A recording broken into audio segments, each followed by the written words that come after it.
Ella es Jessica, tiene 25 años, pero su apariencia es de alguien menor. Tiene problemas en su motricidad y una ligera discapacidad intelectual.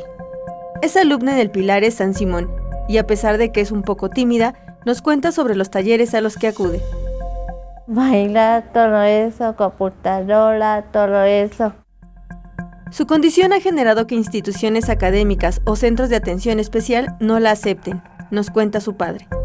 Sí ha sido muy difícil, puesto que mi hija está en un punto medio.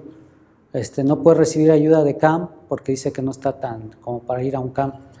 No puede ir a una escuela donde vayan niños supuestamente normales o sin ninguna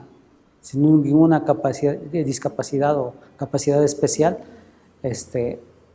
No ha podido ir porque también iría atrás de ellos, no va al ritmo de ellos. Entonces está en un punto medio que no hay para dónde hacerse.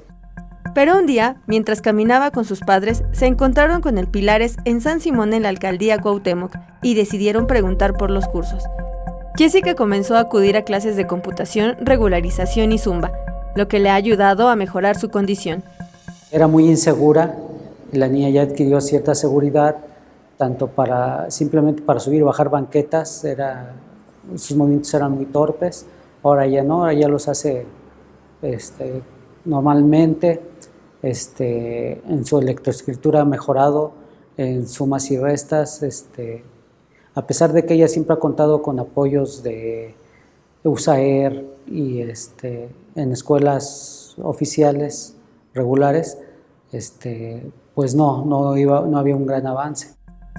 Aquí, Jessica ha encontrado amigas, ha mejorado su desarrollo académico y físico, pero sobre todo, se nota contenta mientras baila. Sus padres agradecen estos espacios porque han encontrado apoyo para Jessica. Con imágenes de Joel Arias, Mariana Sánchez, 21 Noticias.